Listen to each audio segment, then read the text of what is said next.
I love gel manicures. I love how long they last. I love how shiny they are, but I hate removing them. However, I've spent a lot of time removing gel polish, and I'm here today to show you some tips and tricks on how to actually remove gel without totally destroying your nails. Let's get started. The first step is absolutely crucial in an easy gel removal, and that is to file off the top gel, which is the shiny top coat that you put on over top of the color coat, and even file down into the color coat. The biggest mistake I made early on was not filing enough so that when I go to soak off the gel, the acetone doesn't even penetrate into the color coat and it takes forever for it to come off. So I recommend very thoroughly filing your gel manicure, and I mean thoroughly. Don't leave any shiny parts showing. Make sure you get right up into the cuticle area, but be careful of your skin and get your free edge as well. I am using a manual file to do this, and it is a pretty tough grip because I like to quickly get this done. I just like the control that a manual file gives me, but you can totally use an e-file if you prefer. Okay, the next step I've semi-recently adopted, probably within like the last year, and I cannot go back. Apply a cuticle oil around your nail on your skin before using acetone to soak off your gel manicure. The worst part, in my opinion, when soaking off your gels is the dryness that ensues when you use acetone. So doing this really helps prevent that. The type of nail polish remover you use is probably the most important part of this. I used for a while a strengthening acetone, which wasn't completely acetone. And while it did work, it did not remove the gel very quickly and effectively. So if you're worried about the health of your nails, like if you already have really dry, damaged nails, you can totally use a strengthening acetone. But for a fast removal, 100% acetone is the way to go. Now let's talk about the removal process. There are a bunch of different ways to remove your gel, and I'm going to go over each one in this video. First is the traditional foil and cotton ball with acetone. And one trick I did learn a long time ago is to just tear off a piece of cotton. You do not need to use the whole cotton ball when you're soaking your nails with cotton. Just pull off a tiny little piece, saturate it with the acetone, and then put it on your nail. And the traditional way is to just use foil. Now, I like to cut up really small pieces of foil so that I'm not wasting it. And I sometimes even do one hand at a time and then reuse that foil on the other hand. The time it takes to soak off your gel is going to be dependent on how many layers of polish you had on. I generally do 15 to 20 minutes of soaking, and that's usually plenty. And another tip is to put your hands under a blanket or a towel, something to heat them up. Acetone works better when it is heated up or warm. So as your hands start to get warm, the reaction between the acetone will happen, and it just helps the process go a lot quicker. Another option is to use these little plastic clips. You can buy them on Amazon, you can buy them on eBay, and it's essentially just replacing the foil, so it is totally reusable. And you just place a saturated cotton ball inside of it, and then you clip it over your nail. I don't love these. I feel like the contact between the cotton ball and the nail isn't super strong, but it does work. You might just have to wait a little bit longer while you're soaking off the gel. After about 15 minutes, I usually check on it and see how it's doing. You'll know if it's ready. If it is flaking off and you can just easily scrape it off, it's ready to go.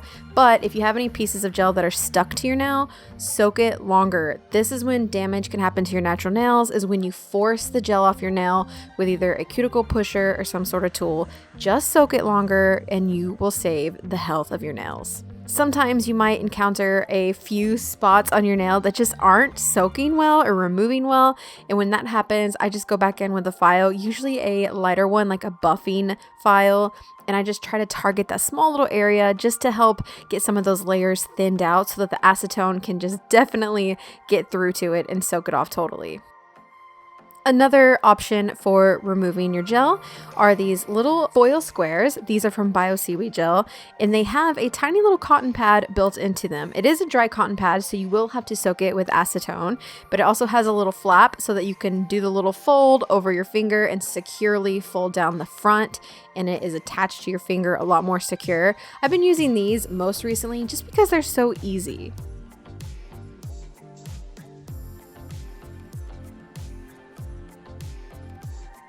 Another option for gel removal is this unpolished gel mask nail remover, and I'm sure you guys have seen me do a review on this on my channel. And for this, you don't need any tools. You just apply it to the gel and it forms kind of like a weird gooey layer, and you let that soak for 2 to 3 minutes, and then you wipe that off, and then you give it a file, and you do that 2 more times, and it slowly softens the gel completely off. It's not an exploding gel remover, it's just a softener, and this just gradually removes each layer of gel until you're left with nothing.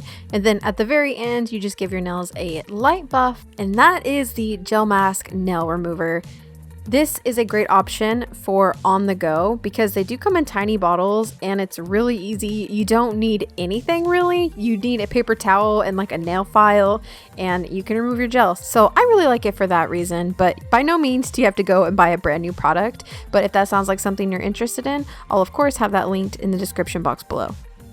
So now that our nails are out of that gel prison, we can take care of them and give them some health back. And the first thing I like to do is give a very, very light buff.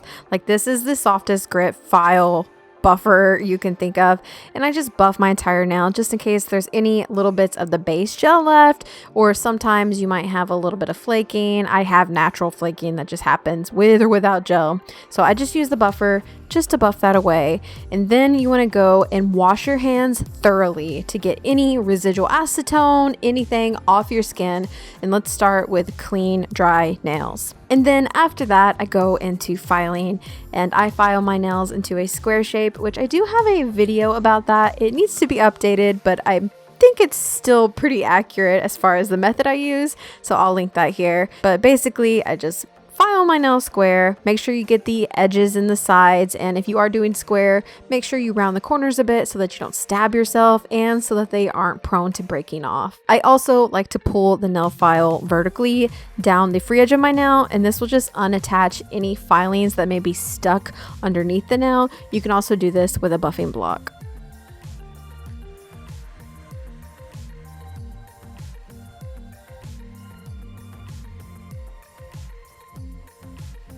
Then after the filing, I push back my cuticles a bit. I don't always do cuticle work, but I will give them a little bit of management because they've been trapped in gel for 2 weeks. That manicure was over 2 weeks, guys. I wore that for Christmas and I'm pretty impressed that it lasted so long. So I just use a metal cuticle pusher to do this, and I very lightly push that skin back, and then I first get a buffing file and I run that across my nail plate to remove any cuticle that's stuck that way. I also use that to brush up any dead skin, and then I next go in with my cuticle nippers and just cut off the dead skin or any extra cuticle that might be in the way. After that, you can go wash your hands again or just use a little bit of alcohol to clean off your nail plate, because I recommend going in next with a strengthener. It is not safe to wear your nails natural ever, in my opinion. Always keep some sort of polish on them, and it will harden them and just keep them stronger so they are less prone to breaking. I really like the Maxus Strengthener 2.0. I've been using this for over 4 years. I've gone through several bottles. I just really like it. I really like how it applies to my nail, and I like how it lasts, and I also feel like it makes my nails grow like grass. That rhymed. The last step in this routine is to just soak your nails and skin with a hydrating cuticle oil. This is the most important part in your nail care routine, with or without gels.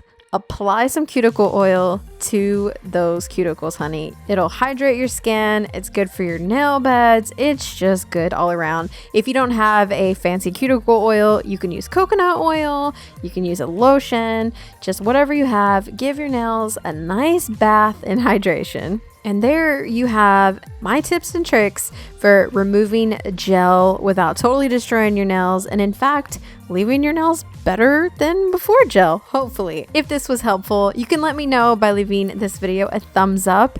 And if you try out any of these tips and tricks, let me know. I would love to hear how it goes for you, and I love to see pictures that you share with me. While you're here, if you're interested, I have a whole playlist of videos just like this, and you can click on the screen here to watch that.